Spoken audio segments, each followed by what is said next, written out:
signal. Then, yan. May ilaw siya. Yan.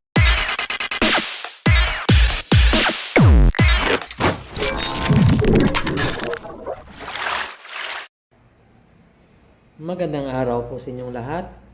Punta muna tayo sa ICT. Magre-repair tayo ngayong araw. Shift muna tayo from farming kasi marami tayong dapat ayusin. Habang nagsisimula na yung brigada eskwela, try natin yung mga ICT equipments natin. Ito, batch 36 na DCP. Titingnan natin kung gumagana pa ba yung mga DCP natin. Tsaka yung ibang mga computers natin, tablet at laptops. So ito, kakapalit na ng ating mga ilaw.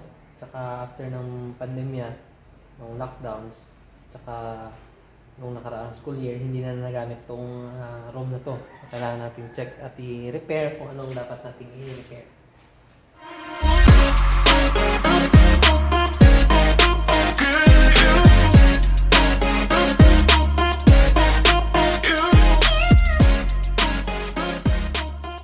After nating ma-check, pinaandar natin yung isang server natin. Server 1, walang display. Pakita ko. Ayan. Ayan, signal. Pero yung isa natin ay okay. Pasensya nga pala guys. Ilang buwan na din itong hindi nalilinisan. So, pero kung papakita natin sa keyboard natin, yan, may ilaw siya. Yan. Ibig sabihin, okay yung board. Yung problema na ito, kadalasan ay yung video card natin. Ito nga pala guys, bubuksan na natin, titingnan natin yung kanyang video card dito. Yan. Kadalasan nalikabok lang yan. O di kaya minsan ay RAM. So kung tingnan natin, naka seal pa. So seal na Kobe. Buksan natin. Titingnan mo.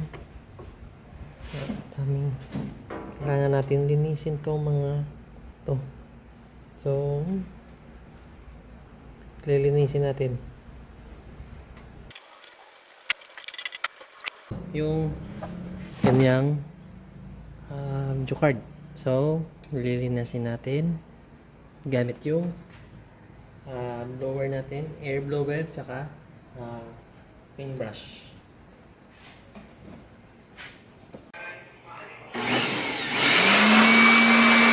So pagkatapos ito ay malinis na, itong susunod natin gawin ay itong terminal niya. So kailangan natin ng eraser. Ito, lapis na may eraser.